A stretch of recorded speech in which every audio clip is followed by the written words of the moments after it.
Ya Rasulullah, untuk apa sebetulnya kenapa harus ambil kayu ini? Maka Nabi jawab, sesungguhnya api ini lebih ringan daripada neraka.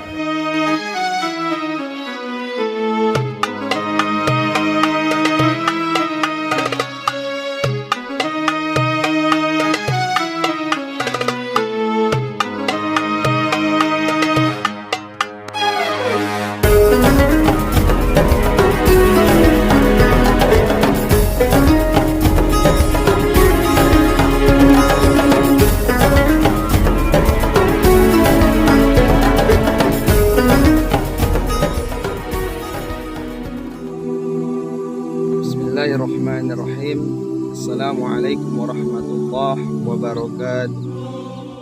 Alhamdulillah, wassalatu wassalamu ala rasulillah Sayyidina wa maulana Muhammad ibni Abdillah wa ala alihi wa sahbihi wa man tabi'ahu wa man wala.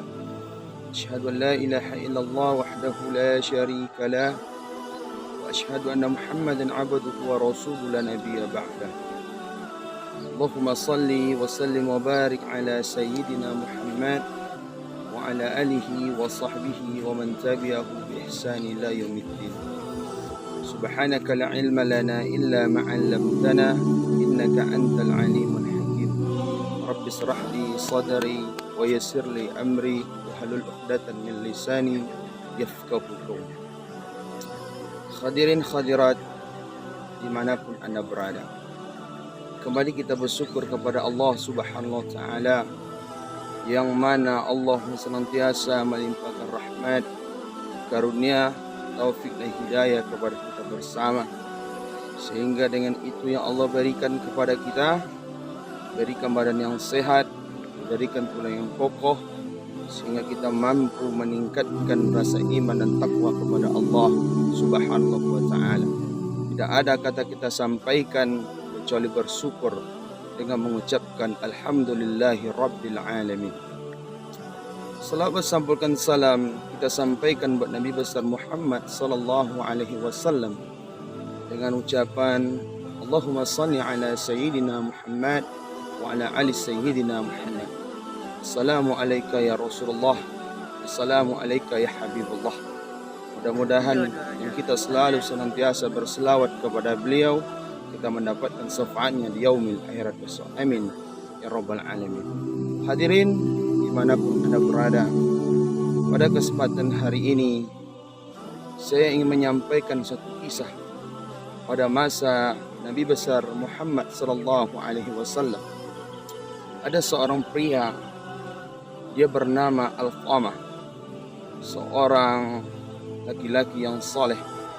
Soleh artinya baik, solatnya bagus, puasanya bagus. Tetapi di lain cerita, ketika dia melaksanakan ibadah kepada Allah Subhanahu wa Ta'ala, ada suatu kesalahan yang dia lakukan sehingga dia tidak mampu menghadapi sakaratul maut dengan mengucapkan kalimat la ilaha illallah. Padahal dia seorang yang alim, orang yang salat, orang yang berpuasa, orang yang bersedekah.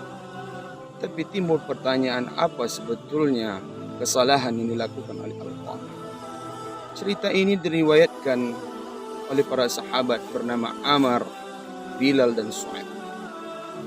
Ketika sahabat itu diutus oleh Nabi besar Muhammad sallallahu alaihi wasallam karena permintaan istri Alqamah, ketika Alqamah menghadapi sakit kritis, mau sakaratul maut, lalu Nabi mengutus sahabat tadi bernama Amr, bernama Bilal dan Su'aib untuk mentalkinkan Alqamah.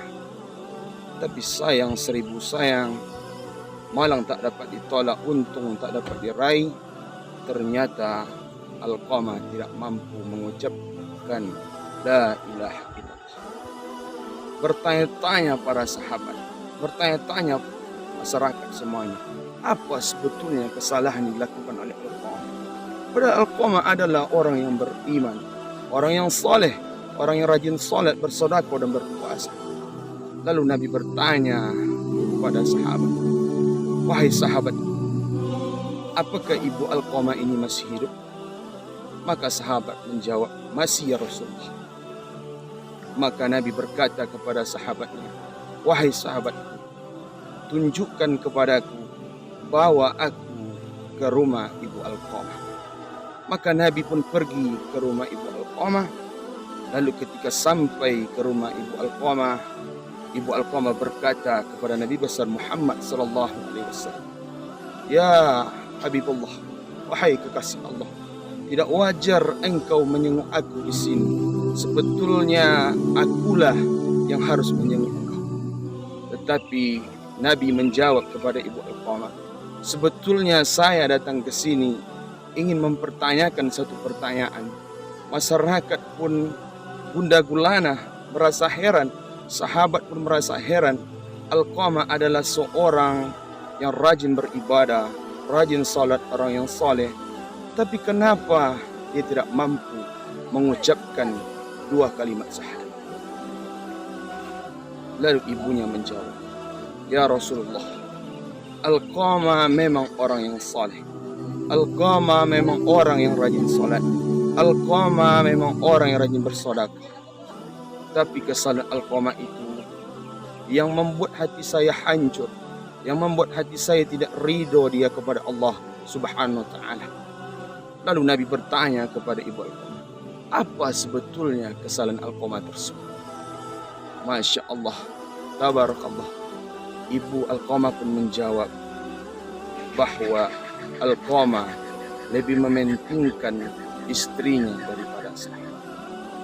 Lalu Nabi ketika mendapat jawaban dari ibu Alqamah, menyuruh Amr, menyuruh Bilal, menyuruh Su'aib untuk mencari kayu bakar.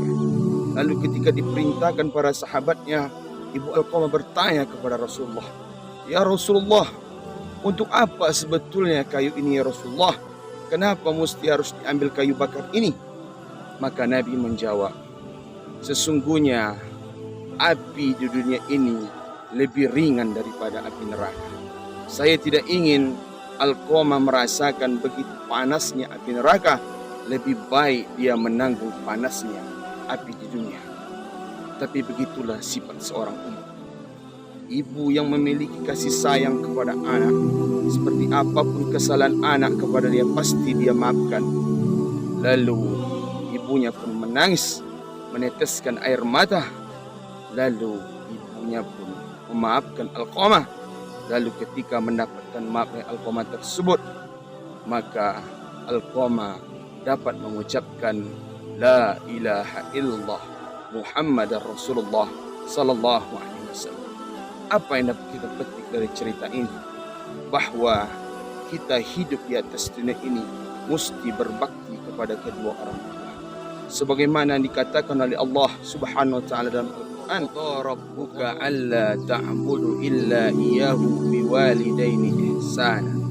Dan Tuhanmu memerintahkan tidak menyembah selain Dia dan hendaklah berbuat baik kepada kedua orang tua. Bahwa segala sesuatu yang kita lakukan dalam hidup ini, kalau kita tidak mampu berbakti kepada orang tua, kalau kita tidak mampu berbagi antar sesama dengan orang tua, maka ingatlah segala sesuatu itu akan disempitkan oleh Allah Subhanahu wa taala. Karena apa? Karena ridha Allah terletak kepada kedua ridha Allah. Aku qouli hadza nastaghfiru lakum. Assalamualaikum warahmatullahi wabarakatuh.